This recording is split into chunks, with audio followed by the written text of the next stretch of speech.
Hello students. Today we will study about the motions of the earth. This is chapter 4 in geography, and in this video we will study about rotation of the earth, revolution of the earth, and how our days and nights formed and season formed. So let's get started.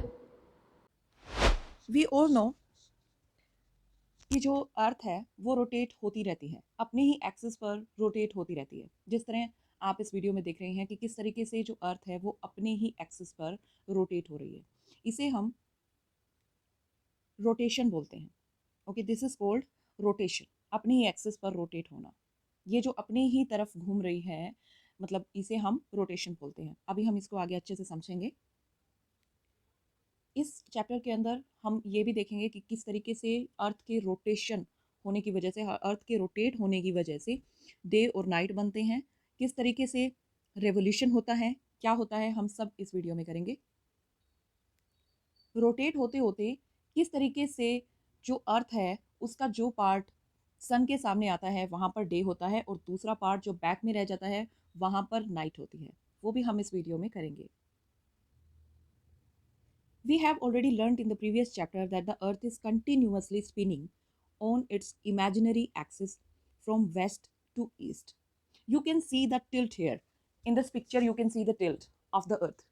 जो ये आप blue line देख रहे हैं, ये blue line जिस point के द्वारा बनाई जा रही है वो पॉइंट हमारा, हम कह सकते हैं कि दीज आर द एक्सिस। ये एक ऊपर है, एक नीचे है, जिसे हम नॉर्थ एंड साउथ पोल बोलते हैं। ठीक है, north pole and south pole. तो जो ये लाइन बनाई जा रही है, ब्लू लाइन जिस पॉइंट के द्वारा बनाई जा रही है, ये है नॉर्थ पोल।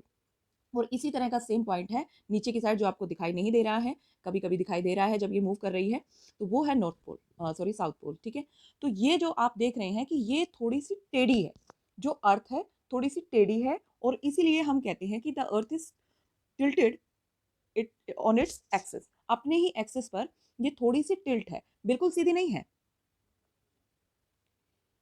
जो अर्थ है वो बिल्कुल, अब देखिए अगर हम यहाँ पर बिल्कुल सीधी लाइन करते तो आपको शायद ये सीधा, इसका हाफ पार्ट ये इधर आधा दिखाई देता और इधर आधा सेमी सर्कल दिखाई देता। तो ये ऐसा नहीं है। यहाँ पर आप देखेंगे तो ये जो है ये लाइन, अब आपको ये थोड़ा टेढ़ा नजर आएगा। तो इसी तरीके से जो इसका हमने टिल्ट बनाया है नॉर्थ पोल और साउथ पोल, इस तरीके से सनरेज आ रही हैं, और ये जो है ये जो हमारा सन है उसकी तरफ बिल्कुल ऐसे सीधी नहीं है कि इसका आधा पार्ट, नो, इसका ये इतना पार्ट जो है वो सन के सामने है, और इससे बहुत सारा फर्क पड़ता है। इसी से सीजन्स, डे एंड नाइट, ये सब बनते हैं।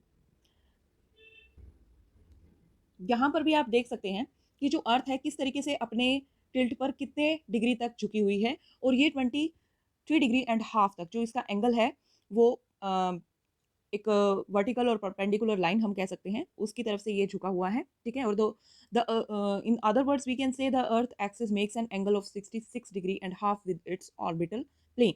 This tilt of the axis of the earth is called the inclination of the earth axis. इसको हम इंक्लिनेशन बोलेंगे कि ये थोड़ा सा झुकी हुई है, अपने ही एक्सेस पर थोड़ा सा नीचे की साइड झुकी हुई है, और इसे ही हम इंक्लिनेशन कहते हैं या tilt of the earth on its axis बोलते हैं। हम सब जानते हैं कि जो जितने भी प्लैनेट्स हैं वो, जो हमारा सन है उसके चारों तरफ रिवॉल्व कर रही हैं, और you can see in this picture clearly कि बीच में सन है, और सन के चारों तरफ सारे के सारे जो प्लैनेट्स हैं वो मूव करते हैं, उसमें हमारी अर्थ भी है। ठीक है, और इस चीज़ को हम रिवॉल्यूशन बोलते हैं। अब हम करेंगे रोटेशन ऑफ द अर्थ। आप देख सकते हैं कि किस तरह अर्थ अपने ही एक्सिस पर जो रोटेट घूम रही है। तो घूमते घूमते जो पार्ट इसका सन के सामने आ जाता है वहाँ पर डे होता है, और जो बैक साइड में रह जाता है वहाँ पर नाइट होती है। यही है रोटेशन ऑफ द अर्थ का main purpose, day and night, हम कह सकते हैं डे एंड नाइट। तो यहाँ पर देखिए, ये हमारा सन है, ठीक है, और ये हमारी अर्थ है। यहाँ पर अगर हम एक पी पॉइंट बना लेते हैं, यहाँ पर एक पी पॉइंट बना लेते हैं, तो ये पी पॉइंट घूमते घूमते जब यहाँ से लेकर यहाँ आ जाएगा, तो जब इसके सामने आ जाएगा तो यहाँ पर डे हो जाएगा, और जब घूमते घूमते घूमते पीछे की साइड आ जाएगा तो यहाँ पर नाइट हो जाएगी। इस चीज़ को समझने के लिए हम एक एक्सपेरिमेंट भी करके देखते हैं। इस पिक्चर में आप देख सकते हैं कि हमने यहाँ पर एक लैंप लिया है और एक ग्लोब ली है। हम सब जानते हैं कि globe is a true representation of the अर्थ। जिस तरीके से हमारी ग्लोब, हमारी जो अर्थ है वो स्पेस में दिखाई देती है, सेम उसका छोटा मॉडल हमारी ग्लोब है। तो हम सब जानते हैं कि जो ग्लोब है वो भी इसी तरीके से मूव करती है जिस तरीके से अर्थ करती है, घूमती है, रोटेट होती है।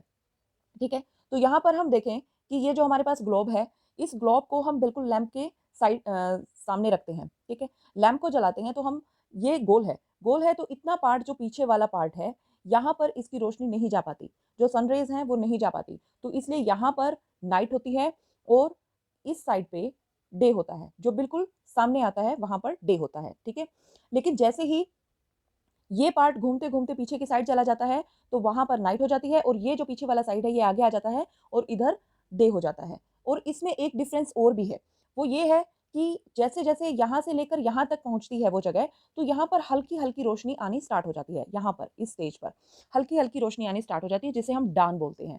डान का मतलब जब सूरज उगता ही है, सुबह जब सनराइज होता है तो उस टाइम भीनी भीनी जो रोशनी होती है हल्की हल्की, उसे हम डान बोलते हैं। जब 5 बजे के बाद धीरे धीरे सूरज की रोशनी आनी स्टार्ट हो जाती है, उसके बाद जैसे जैसे ये इसके आगे की तरफ बढ़ती जाएगी, आगे आगे और बढ़ती जाएगी, वैसे वैसे रोशनी बढ़ती जाएगी और मतलब गर्मी भी बढ़ती जाएगी, सूरज की रोशनी सीधी आने लगेगी। तो उससे यहाँ पर डे, जब ये बिल्कुल इसके सामने इस पॉइंट पर यहाँ आ जाता है तो वहां पर बिल्कुल हम कह सकते हैं कि मिड डे, जो पूरे 12-1 बजते हैं वो होता है।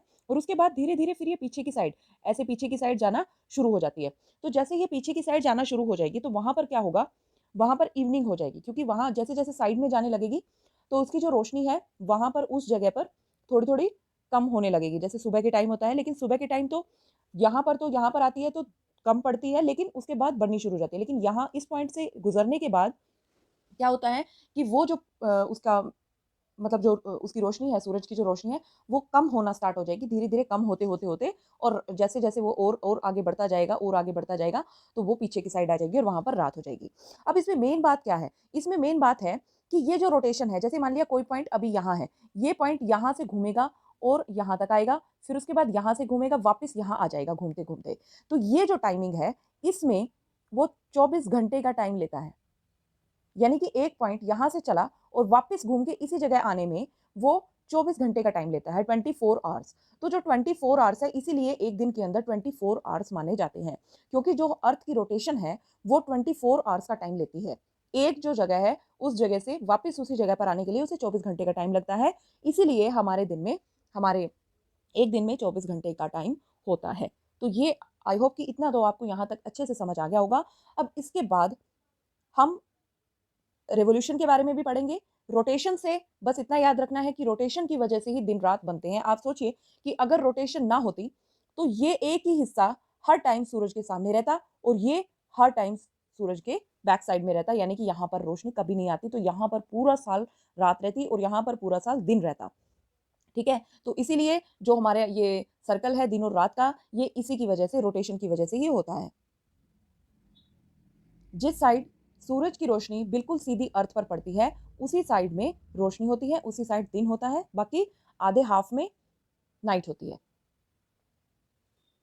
आप इसमें भी समझ सकते हैं, देखिए घूमते घूमते अर्थ जो है अपने ही एक्सिस पर टिल्ट हो रही है, तो जो साइड भी सन के सामने होगा उधर ब्राइट साइड होगी और दूसरी साइड जो है वो नाइट होगी।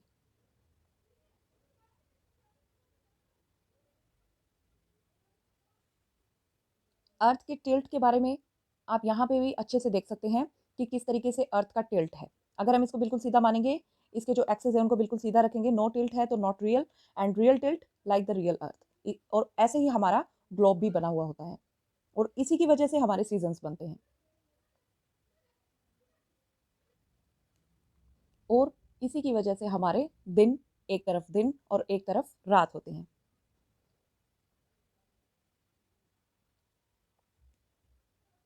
आप इसका रियल व्यू देख सकते हैं, स्पेस में किस तरीके से अर्थ दिखाई देती है।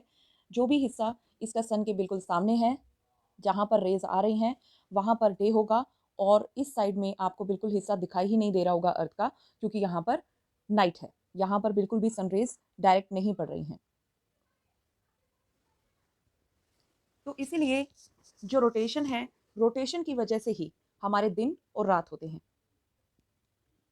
अब हमारा नेक्स्ट कंसेप्ट है रेवोल्यूशन ऑफ द अर्थ, यानी कि अर्थ जो अपने ही एक्सिस पर रोटेट हो रही है, घूम रही है, वो उसका अपना काम है।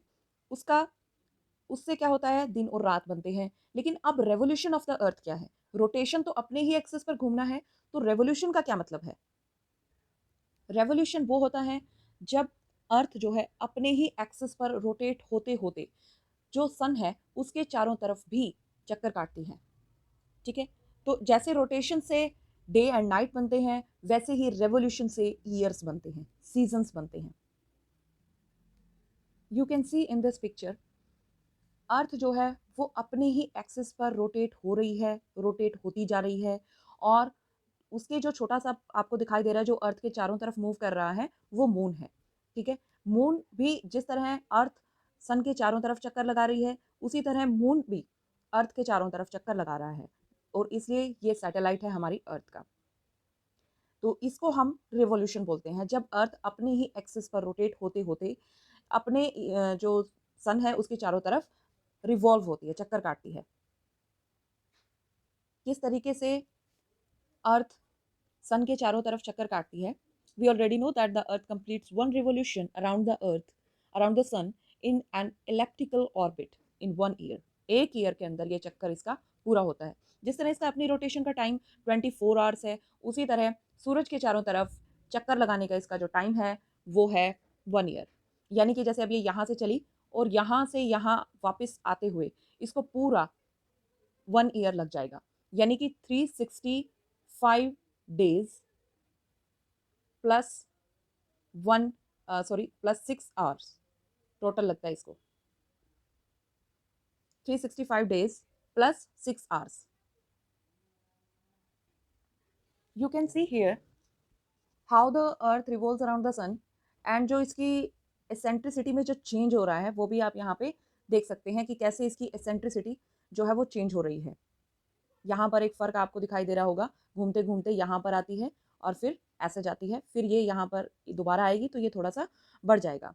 अब यहाँ पर एक जो बात मैंने आपको बताई कि 365 डेज प्लस 6 आवर्स, अब वो कैसे होता है? अब 365 डेज और 6 आवर्स प्लस, ठीक है, तो हम क्या करते हैं कि हम 365 डेज को अलग रख लेते हैं। 365 डेज फर्स्ट ईयर में 365 डेज हो जाते हैं, उसको हम अलग रख लेते हैं, और 6 आवर्स को हम अलग रख देते हैं।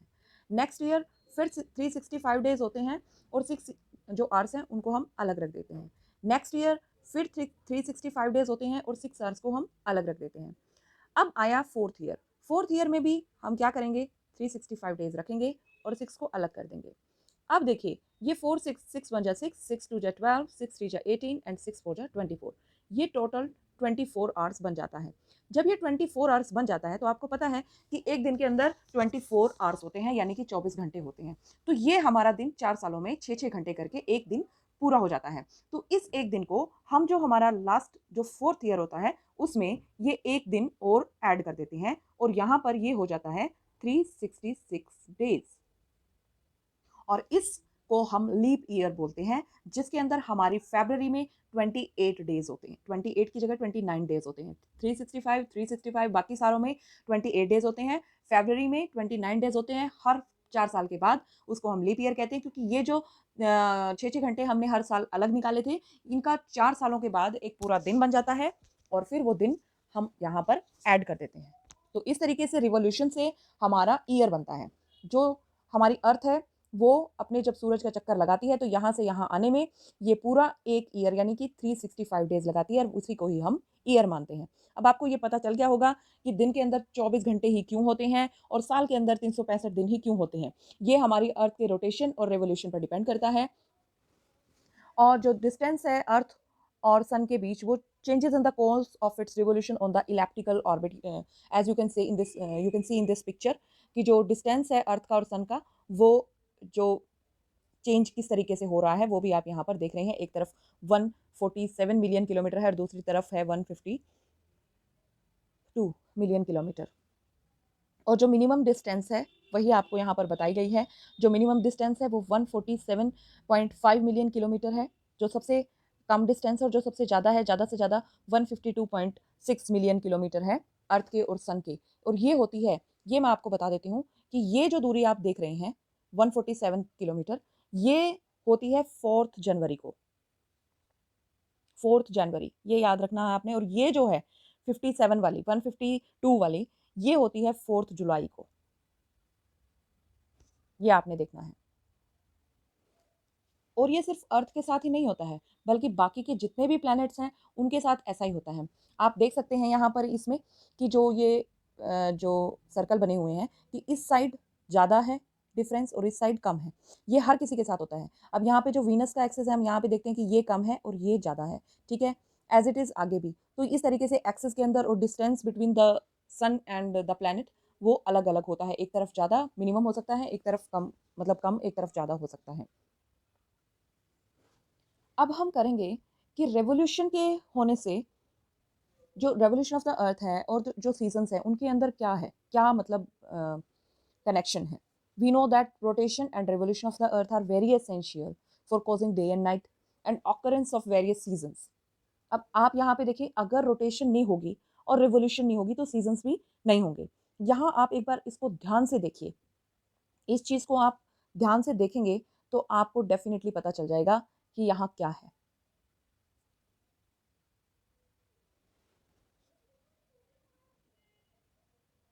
अब ये जो अपने एक्सिस पर टिल्ट हो रही है, इसकी वजह से एक बार इतना पार्ट सूरज के सामने है, जब इधर आएगी घूमते घूमते तो ये हाफ पार्ट नॉर्थ का, अब इधर नॉर्थ और नॉर्थ का पार्ट इधर हो जाएगा और इधर बिल्कुल सामने हो जाएगा, और फिर ये इधर नॉर्थ का पार्ट इधर हो जाएगा, नॉर्थ इधर झुका हुआ है और देखिए साउथ इधर है, ध्यान से देखिए। अब आप एक बार इसको दोबारा से देखिए,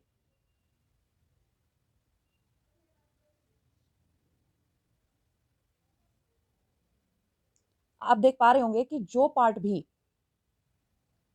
इसका सन के सामने है वहां पर समर होगी, और जो पार्ट इसका पीछे वाली साइड है वहां पर विंटर होगी रेवोल्यूशन के टाइम पे।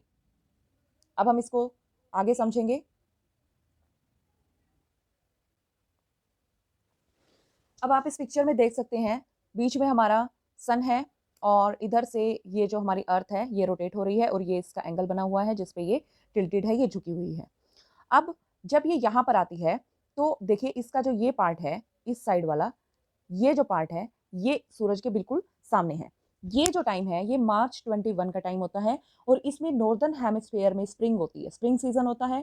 और जो साउदर्न हेमिस्फीयर होता है, जो नीचे वाला साइड होता है, यहाँ पर जो है ऑटम होता है, यहाँ स्प्रिंग होता है, और नीचे और नॉर्दर्न जो हेमिस्फीयर है, नॉर्दर्न ये जो इतना पार्ट आपको दिखाई दे रहा है ऊपर की साइड, यहाँ पर तो स्प्रिंग होता है और नीचे की साइड ऑटम होता है। ये मार्च 21 को होता है। अब ये घूमते घूमते यहाँ आती है, तो यहाँ पर आप इसकी पोजीशन को देखिए, यहाँ यहाँ पर जो सूरज के सामने है इसका ये पार्ट था, लेकिन अब यहाँ आने के बाद इसका ये पार्ट, इधर वाला पार्ट जो है ये इसके सामने है और ये इसके पीछे है। ध्यान से देखिए, यहाँ पर ये वाला सामने नहीं था, यहाँ पर ये वाला सामने था, इतना इतना जो हमें दिखाई दे रहा है ये वाला सामने था, ठीक है। तो अब यहाँ पे क्या होगा, ये होगा जून 21। इसमें नॉर्थ में जो नॉर्थ पार्ट है, नॉर्थ पार्ट देखिए इसकी साइड झुका हुआ है, नॉर्थ पार्ट इसकी साइड झुका है, जबकि साउथ पीछे की साइड है। तो नॉर्थ पार्ट में समर होगी और साउथ पार्ट में विंटर होगी। ध्यान से देख लीजिए, अब नॉर्थ पार्ट में समर और साउथ पार्ट में विंटर। अब जब ये घूमते घूमते आ गई यहाँ, अब यहाँ पर ध्यान से देखिए, नॉर्थ पार्ट, अब ये जो इतना हिस्सा है, अब इसके सामने देखिए ध्यान से, अब इसके सामने क्या चीज़ है, अब इसके सामने ये इतना हिस्सा है जो जिसपे डायरेक्ट सनलाइट पड़ रही है। अब यहाँ पे डायरेक्ट इधर पड़ रही थी इतने इतने पार्ट में, और यहाँ पर डायरेक्ट ये पूरा पार्ट, नॉर्थ साउथ वाला पूरा पार्ट इसके सामने था। तो अब ये सिर्फ इतने पार्ट में पड़ रही है। ये सितंबर 23 का है। इसमें नॉर्थ साइड में ऑटम होगी, इसमें देखिए नॉर्थ में स्प्रिंग थी और साउथ में ऑटम थी, लेकिन इसमें क्या होगा, सितंबर 23 में नॉर्थ में तो ऑटम होगी और साउथ में स्प्रिंग होगी, बिल्कुल इसके सामने उल्टा पड़ जाएगा ये। और यहाँ पर अब विंटर सोलिस्टिस में क्या होगा, दिसंबर 22, इसमें आप ध्यान से देखिए कि जो ये पार्ट है, ये इतना इतना पार्ट जो है ये इसके सामने है, तो इसमें क्या होगा, नॉर्थ में विंटर होगी। जैसे यहाँ पर नॉर्थ में समर थी और साउथ में विंटर थी, यहाँ पर आके क्या हो जाएगा, नॉर्थ में विंटर हो जाएगी और साउथ में समर हो जाएगी, क्योंकि साउथ देखिए नॉर्थ पीछे वाली साइड है यहाँ पर और साउथ आगे वाली साइड है, तो इसलिए यहाँ पर साउथ में समर होगी। अब यहाँ पर आप ये भी देख सकते हैं, आप अपने देश से देख सकते हैं, आपको पता है कि हम सब इंडिया में पढ़ते हैं, तो इसमें जब दिसंबर 22 होता है तो हमारे पास विंटर होती है, दिसंबर के अंदर विंटर होती है। तो इसका मतलब क्या है इसका मतलब क्या है कि जो भी ये मतलब हमारे यहाँ विंटर होती है, तो हमारी कंट्री के अंदर दिसंबर में विंटर होती है। हम नॉर्थ पार्ट में आते हैं तो विंटर होती है, ठीक है। और जब जून होता है तो हमारे यहाँ पर समर होती है। तो आप ये देख लीजिए कि नॉर्थ को याद कर लीजिए कि नॉर्थ में जून में समर होती है और दिसंबर में विंटर होती है। अपने देश से याद कर लीजिए, अपने देश को नॉर्थ में रख लीजिए।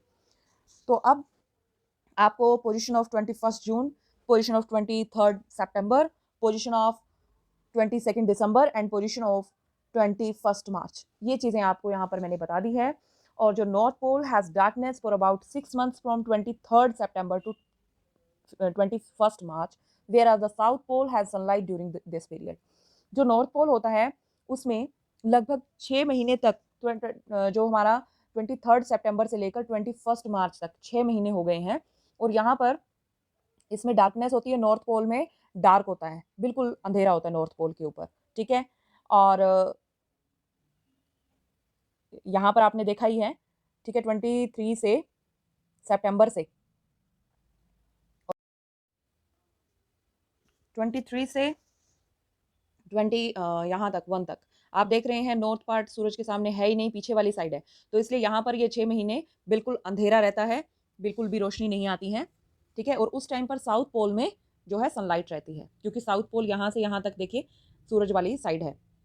यहाँ पर भी देखेंगे आप, यहाँ पर भी देखेंगे इस साइड ही है, और यहाँ पर भी देखेंगे इस सूरज वाली साइड ही है। तो यहाँ पर साउथ पोल पे, फिर यहाँ पर साउथ पोल में जो है अंधेरा होना स्टार्ट हो जाता है जून 21 के बाद।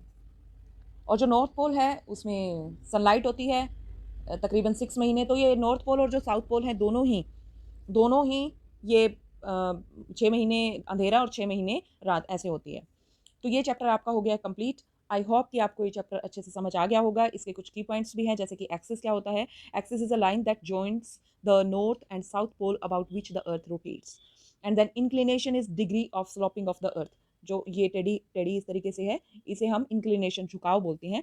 और वर्टिकल रेज क्या होती हैं, the rays which fall directly overhead, जो बिल्कुल हमारे सीधे हमारे सिर पे पड़ती हैं। It covers minimum distances of the atmosphere, और ये हमारे एटमॉस्फेयर का सबसे ज़्यादा जो है डिस्टेंस कवर कर लेती हैं। तो ये चैप्टर हो गया आपका कंप्लीट। आई होप आपको ये अच्छे से समझ आ गया होगा। और इस चैनल को सब्सक्राइब करें, लाइक करें, वीडियो को शेयर करें। और अगर आप मेरी बाकी की वीडियोस देखना चाहते हैं तो मेरे डिस्क्रिप्शन में जाकर, इसी वीडियो के डिस्क्रिप्शन में जाकर आप मेरी प्लेलिस्ट चेक कर सकते हैं और बाकी वीडियो भी एक्सप्लोर कर सकते हैं। Till then, bye bye.